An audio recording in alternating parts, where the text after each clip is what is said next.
In the morning, I typically gaze out my bedroom window and think about the day ahead of me. The fall mornings tend to be my favorite. The pinks and blues of a fall sunrise are a Monet in the sky. One particular morning, after just simply being exhausted from this little thing called life, one twinkling star remained. I instantly thought, isn't it funny how life's precious moments come from the smallest places on earth? I laid in bed a little longer that morning and thought of my grandfather.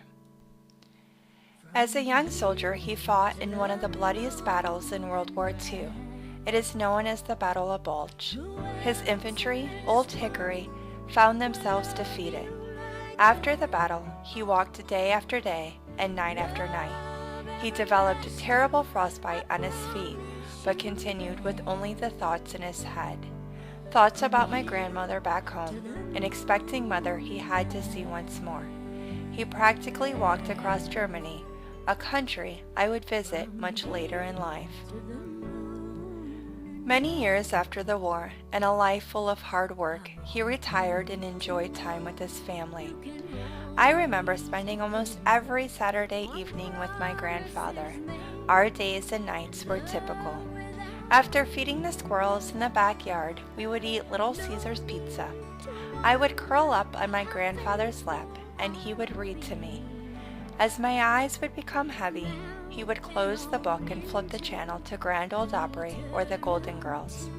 I secretly wondered who he had a larger crush for, Vanna White, Dolly Parton, or Blanche Devereaux, but never had the courage to ask. We would spend almost every Saturday night together until I grew older and he became weaker. Although I grew older day after day, I always thought of myself as my grandfather's little girl. Sadly, in the year of 1994, we laid my grandfather to rest. At the young age of 72, we said our last goodbyes. It was one of my top 10 heart-wrenching moments. As we walked to the grave, guards of honor stood on both sides of the burial site as if they were statues. After the sermon, the guards saluted my grandfather by firing the volley of shots, sounding taps, folding the flag, and presenting the flag to my grandmother. Tears streamed down my cheeks, and my heart ached. Several years have passed, and my grandfather still reappears in the most unusual ways.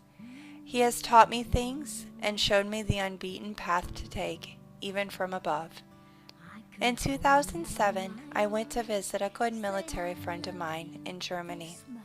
Ironically, he was stationed at the same base my grandfather was decades earlier. As I landed and throughout my trip, I constantly found these pennies along the way. I knew my grandfather was sending me a message, guiding me into the right direction. About a year later, my soon-to-be husband, Grandpa sure was right, returned home safely. We decided one fall Saturday to take a drive. We drove along the curves and paths and took a final left onto Old Hickory Boulevard.